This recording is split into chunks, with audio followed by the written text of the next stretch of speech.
You probably think a little bit more than I do about who we want as a leader over our country. And with the federal election coming by next May, I'm sure there'll be plenty of discussion of these very questions. We're looking at a part of the Bible today when God's special people, Israel, were in their land, what's called the Promised Land, where modern day Israel is now. God had rescued his people from Egypt some 400 years earlier and brought them into this special land. During this time, God provided leaders called judges that would lead his people into battle against their enemies.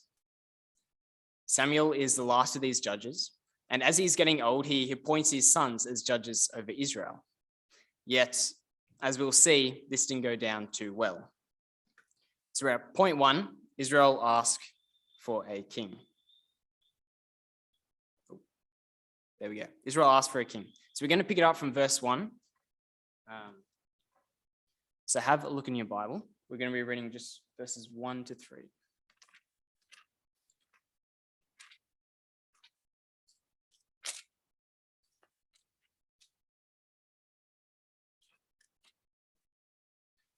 When Samuel grew old, he appointed his sons as judges for Israel. The name of his firstborn was Joel, and the name of his second was Abijah, and they served at Beersheba. But his sons did not walk in his ways. They turned aside after dishonest gain and accepted bribes and perverted justice.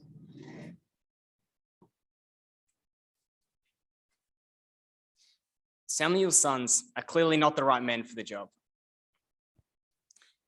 In Judges 2, chapter 2, verse 18, we read, whenever the Lord raised up a judge for them, he was with the judge and saved them out of the hands of their enemies as long as the judge lived. Samuel's sons are the complete opposite of what a judge is meant to do. They do not walk in the ways of the Lord. They do not uphold justice. And because of that, they were not able to save Israel from the hand of their enemies. Very understandably, the elders of Israel gathered together and asked Samuel for a new king. So let's read from verse 4. So all the elders of Israel gathered together and came to Samuel at Ramah. They said to him, "You are old and your sons do not walk in your ways.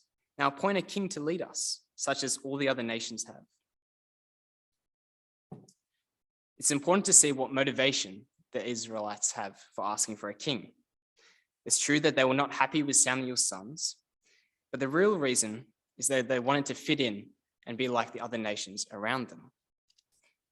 We all know this desire to fit in with others around us, whether it's the small groups in high school or in uni or even in the workplace.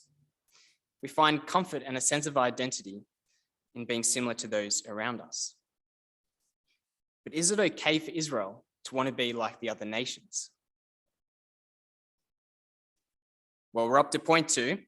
Israel reject God as king. So let's keep on reading from verse 6 to see what God makes of Israel's request.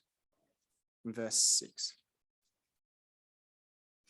But when they said, "Give us a king to lead us," this displeased Samuel. So he prayed to the Lord, and the Lord told him, "Listen to all the people are saying to you. It is not you they have rejected, but they have rejected me as their king. Samuel takes this personally. He thinks Israel is rejecting his leadership over Israel.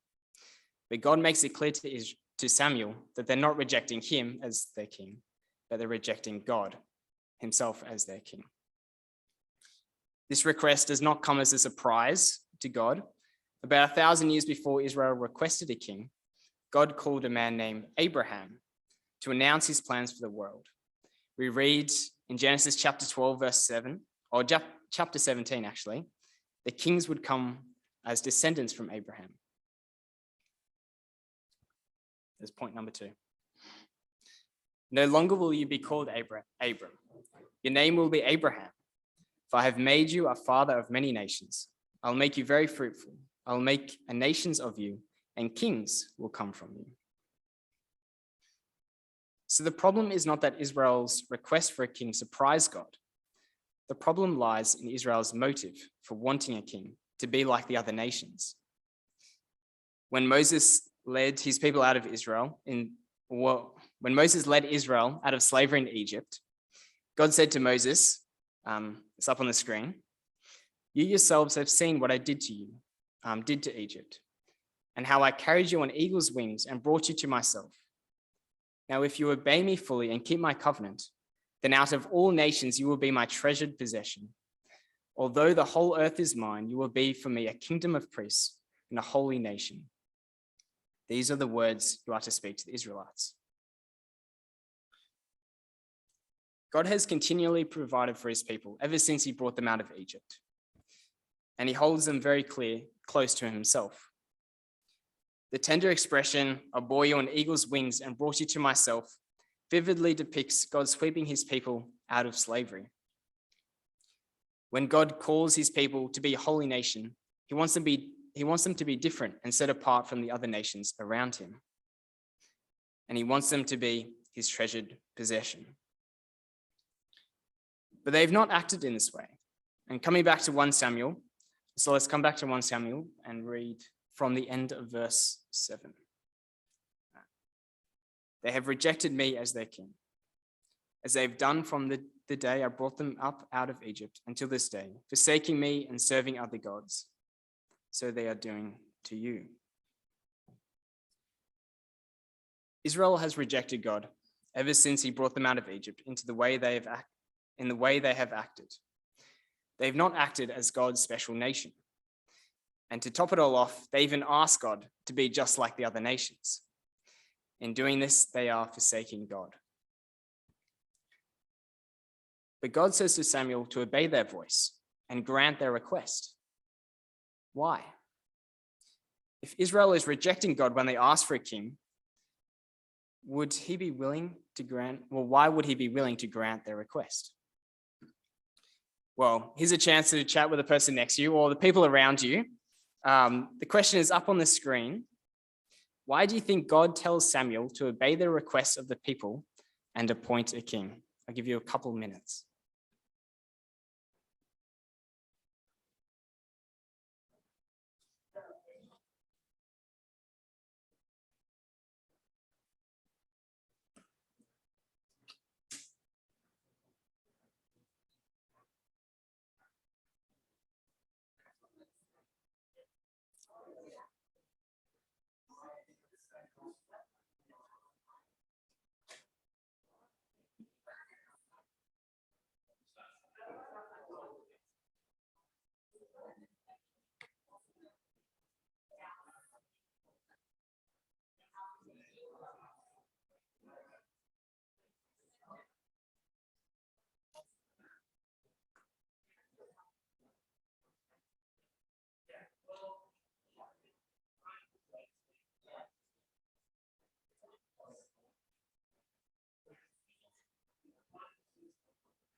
Well, let's bring it back together. Maybe just here. I wonder what she said. Perhaps God likes the idea of having a king over his people rather than a judge. Or perhaps God no longer wants to be king over his people and is happy for a human to take his place. Well, I think the key lies in the next verse, in verse 9. "Now listen to them, but warn them solemnly and let them know what the king who will reign over them will do." In God giving the people what they ask for, a human king to rule over them, God brings about his judgment for their disobedience. He brings about his judgment on Israel through the king's affliction on the people. Let's keep on reading. The next chunk is a bit longer, so I'll put it up on the screen. So starting at verse 10, "Samuel told all the words of the Lord to the people who were asking for him for a king. He said, This is what the king who will reign over you will claim as his rights. He will take your sons and make them serve with his chariots and horses, and they will run in front of his chariots. Some he will assign to be commanders of thousands and commanders of fifties, and others to plow his ground and to reap his harvest, and still others to make weapons of war and equipment for his chariots. He will take your daughters to be perfumers and cooks and bakers.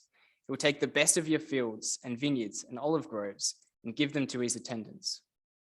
He will take a tenth of your grain and of your vintage and give it to his officials and attendants.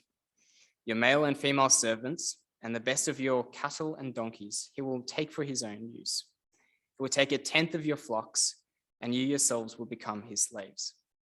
When that day comes, you will cry out for relief from the king you have chosen, but the Lord will not answer you in that day.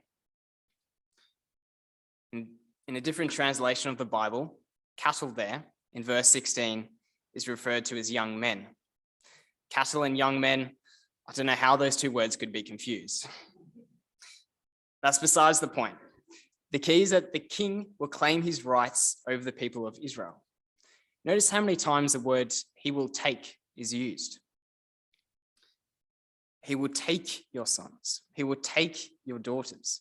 He will take the best of your field. He will take a tenth of your grain. He will take the best of your cattle and donkeys. He will take a tenth of your flocks. This is not a leader that you want to live under, a leader that takes your life. Yet the people asked for it, and they got they received what was warned. This leads us to a final point, the king who gives. Ultimately, one king, a descendant of Abraham, did come who was very different to all the other kings who came before him. A king named Jesus. He did not take anything from his people, but instead he gave up everything. He lived a life of service, giving sight to the blind and giving life to the sick, and eventually even giving up his own life. Jesus himself says he did not come to be served, but to serve and to give his life as a ransom for many. The truth is that we are just like the Israelites, and that we have all rejected God by following our own desires and ignoring what he says is best for us. The Bible calls this sin, and ultimately the punishment for this is death and judgment by God. But the great news is that if we put our trust in Jesus and call him as our king, we can be confident that Jesus, the king who gave his life for us, would take away the judgment that we deserve. We can be confident because Jesus has already given up his life for his people. He gives us life and he gives us hope. Personally, I know it's tempting to want to live for my own desires and want to live the way I want to live. But the more I read the Bible, the more I understand what God has done for me, what Jesus has done for me, and how living for him makes sense of life and gives me hope for eternity.